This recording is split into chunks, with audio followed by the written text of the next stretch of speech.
Assalamualaikum warahmatullahi wabarakatuh. Halo, apa kabar sahabat belajar semua? Belajar lagi yuk dengan video ini karena satu video merupakan satu langkah bagi pintar. Nah, hari ini kita akan sama-sama berlatih menjawab soal TOEFL yang mana kadang-kadang kita selalu mengalami masalah ya. Kita mengalami kesulitan dalam menjawab soal-soal berbentuk TOEFL. Yuk, persiapkan diri Anda masing-masing. Kita akan belajar bersama untuk materi structure and written expression. Ya, yuk kita langsung ke pertanyaan pertama atau mungkin tips-tips dulu ya, bagaimana cara menjawab soal-soal berbentuk TOEFL.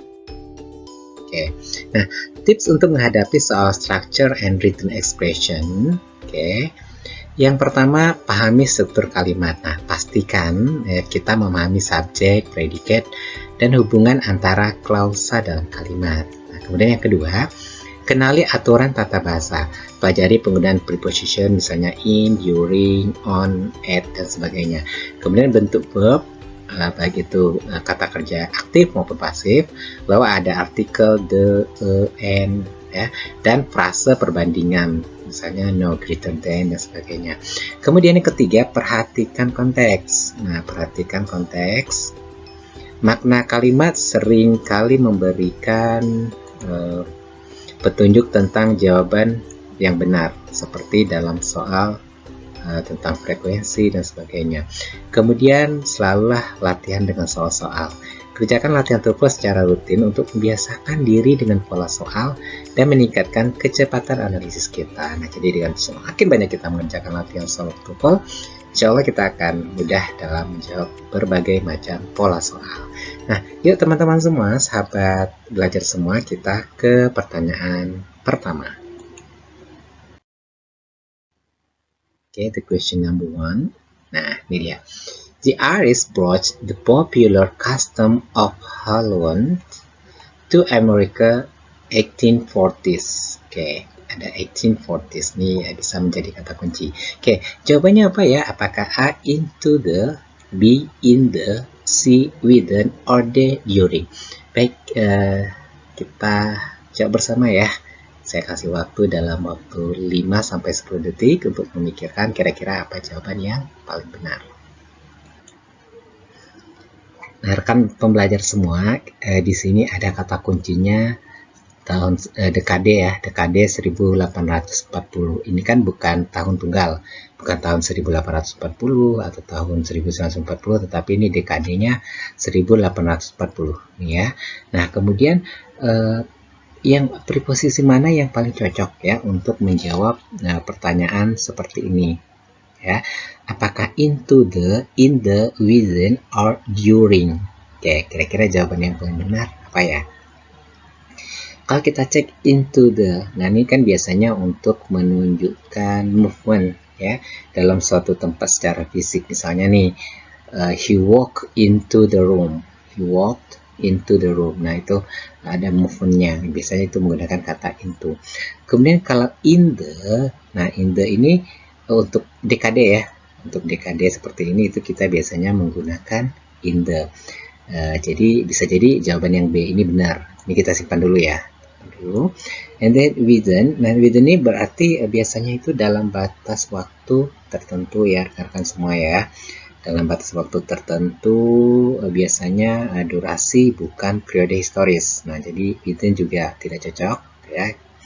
Kemudian bagaimana dengan during? Nah, during biasanya selalu diikuti oleh dengan event-event tertentu atau kejadian yang spesifik. Misalnya during the meeting, during the World War II misalnya. Nah, jadi jawaban yang paling ini kita anggap salah ya, tetap salah ya. Jadi jawaban yang benar adalah B, in the.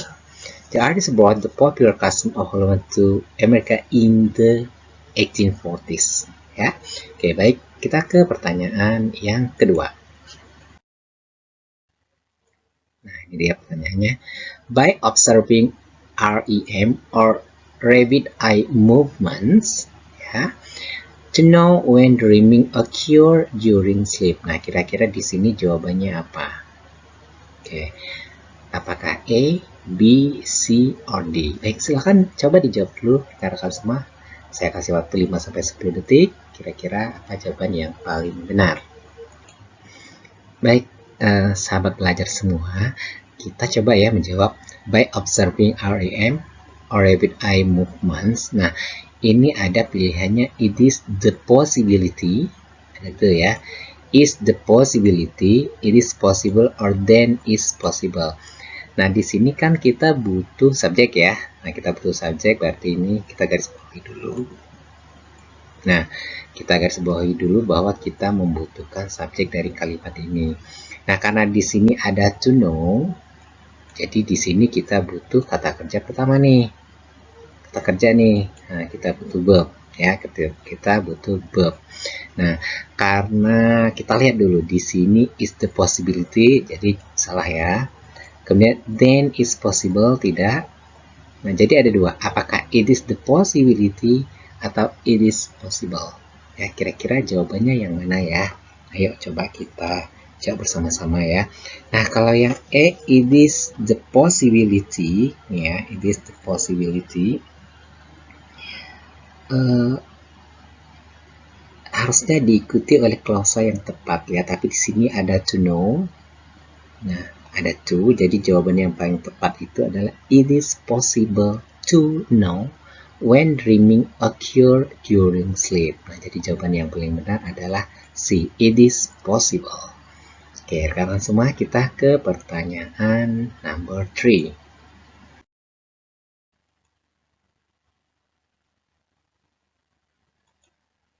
Oke, nah dia bees bla bla bla display distinct preferences for different color but are also sensitive to ultraviolet light. Apakah only, not only, only do, or can only? Nah, coba dijawab dalam waktu 5-10 detik. Kira-kira apa jawaban yang paling benar? Baik sahabat belajar semua, ini pertanyaannya, ini kita udah ada subjek bees-nya ya. Apakah only, not only, only do, atau can only? Nah, ini sebetulnya pertanyaan yang paling mudah jika ada but also. Biasanya pasangannya itu pasti not only but also. Nah, ini merupakan bentuk paralel yang paling umum yang sering keluar gitu di salah satu kode. Ini sangat mudah. Bees not only display distinct preferences for different color, but are also sensitive to ultraviolet light. Nah, ini biasanya bentuk paralel ya. Not only pasangannya but also. Nah, itu jawaban yang paling mudah untuk pertanyaan number 3. Baik, selanjutnya kita ke pertanyaan nomor 4. Kira-kira apa jawabannya? Bla bla bla, physicist Gabriel Fahrenheit invents the mercury thermometer in 1714. Apakah there is, it is, the, atau it is the? Kira-kira jawaban yang paling tepat adalah apa? Ya, silakan dijawab dalam waktu 5-10 detik. Baik sahabat semua, kita ketahui bahwa Gabriel Fahrenheit ini merupakan nama orang ya rekan-rekan ya, yang disisipkan dalam kalimat sebagai positif. Oke, ini ada koma ya, berarti ini nama orang yang disisipkan dalam kalimat sebagai positif. Penjelasan ini merupakan penjelasan dari kata ini, physicist. Ya, merupakan penjelasan dari kata ini. Invent the mercury, oke, ini sudah ada verbnya. The mercury thermometer. Apakah there is, it is the, atau it is the? Nah, kalau kita gunakan there is, ini salah ya teman-teman ya. Secara strukturnya salah ya. Karena tidak lengkap tanpa penjelasan lebih lanjut. Kalau kita lihat contoh-contoh mudah ya, misalnya there is an apple on the table. Nah, kalau ini there is physicist, nah itu udah nggak cocok sama sekali, tidak gramatikal ya. Jadi yang ini salah. Kemudian it is physicist. Nah, bagaimana dengan it is physicist? Ini akan menjadi rancu, bahkan aneh gitu kalimatnya. Ya, it is physicist Gabriel Fahrenheit ya. Nah, ini salah juga. Oke. Karena kita ketahui ini Gabriel Fahrenheit ini merupakan nama orang ya. Oke, kemudian the physicist. Nah, bagaimana dengan the? Jika kita ketahui bahwa the ini merupakan artikel ya untuk menyatakan sesuatu tertentu atau khusus. Nah, apa dia yang tertentu itu? Gabriel Fahrenheit. Nah, jadi jawaban yang mungkin tepat itu adalah the. Ya, the physicist. Nah, the ini menunjukkan siapa yang lebih khusus lagi yaitu Gabriel Fahrenheit. Nah, bagaimana dengan it is the? Kalau it is the physicist who invented, ini bentuk ini membutuhkan biasanya bentuk klausal lanjutan ya, seperti misalnya it is the physicist who invented. Nah, misalnya kan it is the physicist who invented, misalnya seperti itu gitu. Nah, tapi kalau it is the physicist ini juga tidak cocok ya teman-teman ya. Nah, jadi jawaban yang paling benar adalah the physicist Gabriel Fahrenheit. Jadi ini menunjukkan sesuatu yang lebih khusus ya. Baik, selanjutnya kita ke pertanyaan number 5. Management as the organization and coordination of an enterprise. Apakah to be defined, it is defined, definable, or can be defined? Baik, teman-teman silakan dijawab dalam waktu 5-10 detik. Baik, rekan-rekan semua, kita coba menjawab pertanyaan number 5.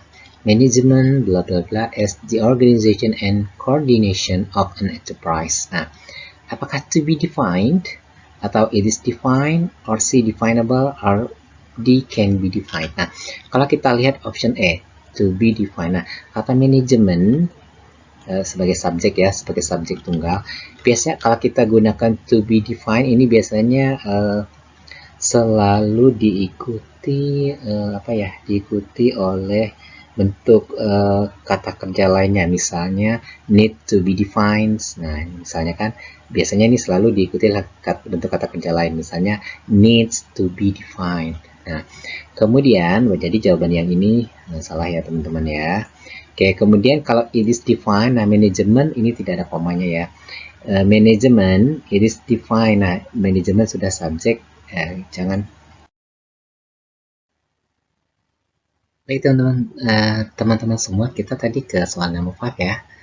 Manajemen apakah to be defined, it is defined, definable, or can be defined. Nah, kita cek sekali lagi bahwa kalau kita pilihan kita itu misalnya ini ya, to be defined. Nah, ini misalnya biasanya selalu sebelum ini ada kata kerja lagi, misalnya needs to be defined. Nah, kemudian kalau it is defined ini sudah ada subjek ya, ini juga subjek juga, ini juga salah ya. Oke. Kemudian definable ini merupakan kata sifat. Management definable as the organization, berarti tidak ada kata kerja jadinya di sini. Kalau tidak ada verb, ini akan menjadi salah ya, karena definable itu merupakan adjektif atau kata sifat. Nah, management can be defined. Nah, manajemen bisa didefinisikan, can be defined. Nah, ini lebih cocok ya teman-teman, karena di sini membutuhkan bentuk pasif. Di mana bentuk pasif ya, can, may, ya, should itu harus tambah be, can be, lalu ditambah dengan verb ketiga, can be defined. Oke, itu jawaban untuk pertanyaan number 5. Nah, kita ke pertanyaan number 6. Oke, Jupiter, bla bla bla, the largest planet in the solar system. Apakah is, which, although, or being? Nah, ini juga mudah ya teman-teman. Kita ketahui di sini ada subjeknya Jupiter. Oke, the largest planet in the solar system. Tentunya kita butuh verb atau to be di sini. Nah, kita butuh verb atau to be di sini. Nah, kita ke option B terlebih dahulu. Jupiter which, okay. Jupiter which the largest planet in the solar system. Ini salah ya teman-teman ya, karena tidak ada kata kerjanya di sini ya. Kalau misalnya kita ketahui bahwa which ini kan sebagai penghubung relatif dan selalu memerlukan klausa sebelumnya gitu. Jadi kalau untuk which ini kalau kita ubah misalnya Jupiter which is the largest, nah, which is the largest planet dan sebagainya, itu mungkin akan menjadi benar. Jadi which salah. Kemudian although ini contradiction ya, jadi tidak cocok dengan kalimat ini. Jadi ini juga jelas salah. Kemudian being, kalau being ini juga merupakan participle ya rekan-rekan semuanya, dan tidak bisa menjadi kata kerja utama. Sementara kita butuh kata kerja atau to be di sini. Jadi jawaban yang paling benar adalah E. Jupiter is the largest planet in the solar system. Mudah ya teman-teman ya. Baik, kita ke soal number 7. Nah, ini. Desert produce less than half grams of plant growth bla bla from every square yard. Nah, kita sebelum menjawabnya kita harus lihat dulu ya. Lihat dulu ini posisinya seperti apa ya. Apakah jawabannya the day, someday, one day, or a day? Oke, silakan dijawab dulu rekan-rekan ya dalam waktu 5 sampai 10 detik. Dari kalimat ini, kalimat nomor 7 ini kan kita lihat rata-rata ya rekan-rekan semua ya. Desert produce less than 0.5 gram of plants grow. Nah, from every square yard. Ini kan rata-rata. Nah, kalau rata-rata kita lihat option C dulu. Option C ini merupakan sesuatu yang sangat tidak mungkin karena one day. Ya, ini jelas salah. Tetapi ini karena berhubungan dengan rata-rata. Nah, bentuk umum untuk menyatakan rata-rata itu biasanya a weeks, a day. Nah, itu untuk menyatakan rata-rata. Bagaimana dengan the day? Ya, kira-kira jika kita menjawab the day, ini menyiratkan hari-hari tertentu yang lebih spesifik ya. Ini tidak ada hubungannya, jadi misalnya. Kemudian rekan-rekan semua, bagaimana dengan someday? Kita ketahui bahwa someday ini artinya suatu hari nanti. Jadi tidak cocok ya teman-temannya dengan konteks kuantitatif seperti ini. Ya, jadi someday juga salah. Terus kalau dalam teks naratif kita sering mendengar kata one day.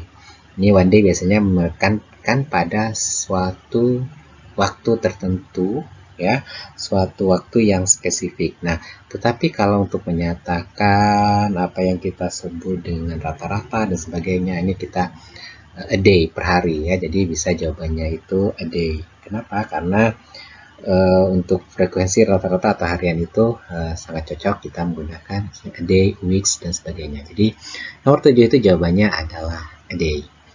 Next, pertanyaan number 8.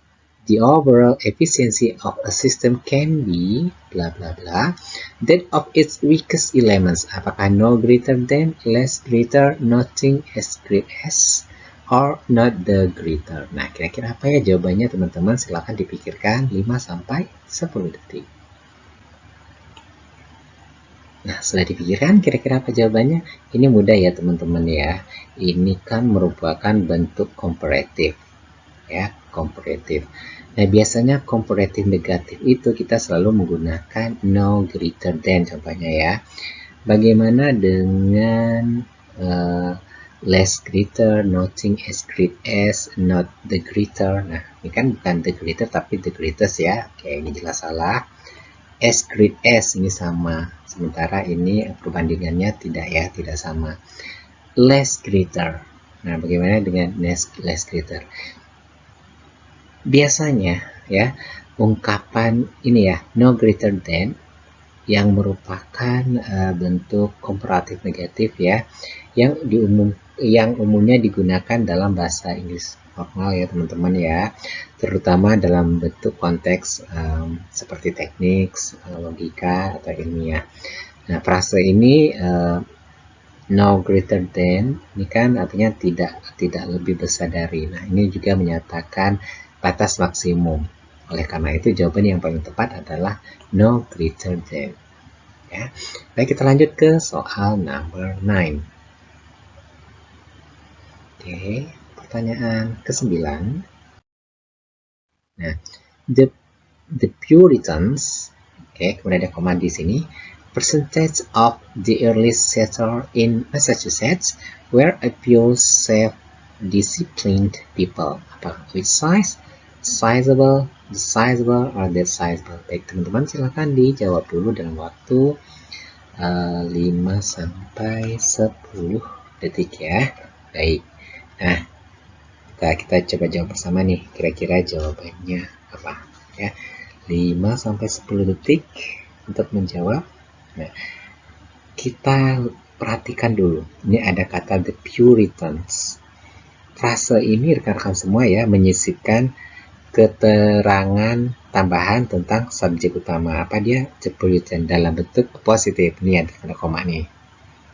Nah, karena dia bentuk positif, berarti kan karena dia berfungsi sebagai penjelasan tambahan yang tentunya menjelaskan bahwa Puritan ini sebagian besar ya percentage of the early settler. Nah, merupakan early settler in Massachusetts. Nah, frase mana yang paling cocok untuk menyatakan ini? Ya. Apakah which size? Nah, kalau kita lihat which size ini tidak grammatical ya, dimana kita ketahui bahwa which ini biasanya kita gunakan dalam apa teman-teman? Klausa relatif clause. Nah, tapi tidak bisa langsung diikuti oleh kata size. Ya, jadi ini salah. Nah, bukan which size ya. Oke, kemudian ada kata sizable. Nah, kata sizable ini merupakan the Puritans, a sizable percentage of early settlers in Massachusetts were Pews. Nah, kata sizable ini sangat tepat ya teman-teman ya, karena tadi bahwa ini the Puritan dalam bentuk positif ya, yang fungsinya menjelaskan bahwa Puritan ini merupakan sebagian besar dari pemukim awal gitu, early settler. Jadi frase sizable ini merupakan bentuk umum ya dan gramatikal dalam bahasa Inggris untuk menyatakan persentase yang besar ya. Jadi sizable ini kita simpan dulu teman-teman ya. Lalu bagaimana dengan kata sizable? Nah, kata the ini biasanya kan digunakan untuk benda yang sebelumnya sudah kita kenal. Nah, di sini kan tidak ada nih. Di sini tidak ada acuan sebelumnya dan bentuk the sizable percentage terdengar janggal ya. Nah, karena memang tidak sesuai dengan konteks dan tidak gramatikal. Jadi, the sizable juga tidak tepat. Nah, begitu juga dengan kata the sizable. Sama sebetulnya the dan that itu ya, menunjukkan sesuatu yang mungkin sudah disebutkan sebelumnya. Ini juga salah. Jadi jawaban yang paling benar untuk nomor 9 adalah B, sizable. Oke. Dan kita ke pertanyaan terakhir, yaitu pertanyaan nomor 10. Oke. Ya, kira-kira apa jawabannya ya? Yuk sama-sama kita simak. When sugar blah blah blah to yeast, fermentation takes place. Apakah by adding, it is added, or is added? Oke, silakan. Rekan-rekan coba jawab dulu dalam waktu 5-10 detik saja. Nah, bagaimana rekan-rekan semua? Sudah bisa ya? Kita coba. When sugar, apakah by adding, it is added, or is added? Oke. Nah, kita ketahui kalau kita gunakan by adding. Nah, ini kan harusnya misalnya by adding sugar. Nah, kita contohin ya. By adding sugar. Nah, by adding sugar. Jadi kalau misalnya when sugar by adding to yeast. Nah, ini tidak cocok ya teman-teman ya. Ini jelas salah. Kemudian berikutnya kita ada kata adding. Nah, kalau adding ini tidak lengkap ya. Karena adding ini membutuhkan subjek laku. Toh nih, karena adding to yeast, when sugar adding to yeast ini tidak secara gramatikal tidak cocok ya rekan-rekan ya. Karena biasanya kalau kata adding ini kan kita butuh subjek laku ya. Karena ada kata when, jadi ini tidak cocok ya. When adding gitu. Nah, kemudian ada kata it is added. Nah, kita ketahui ini sugar sudah subjek ya. Lalu ada it is added. Nah, tidak boleh ya, jangan ada dua subjek ganda, jadi ini juga salah. Nah, karena ini sudah ada subjeknya, jadi kita tinggal menambahkan kata kerja ya, is added. Bentuk kalimat yang diminta di sini adalah bentuk kalimat pasif. Ketika gula ditambahkan ke ragi maka ya fermentasi pun terjadi. Ketika gula ditambahkan ke ragi, fermentasi pun terjadi. Nah, begitu rekan-rekan, sahabat belajar semua, itu contoh dari beberapa pertanyaan TOEFL yang bisa kita pelajari bersama ya. Oke, terima kasih untuk perhatian rekan-rekan semua. Kita akan jumpa lagi dengan video berikutnya. Yuk kita belajar bersama, karena semakin banyak kita latihan, maka akan semakin besar kesempatan kita untuk memahami soal-soal berbentuk TOEFL. Baik, terima kasih atas segala perhatiannya. See you for the next video. Wassalamualaikum warahmatullahi wabarakatuh. Goodbye.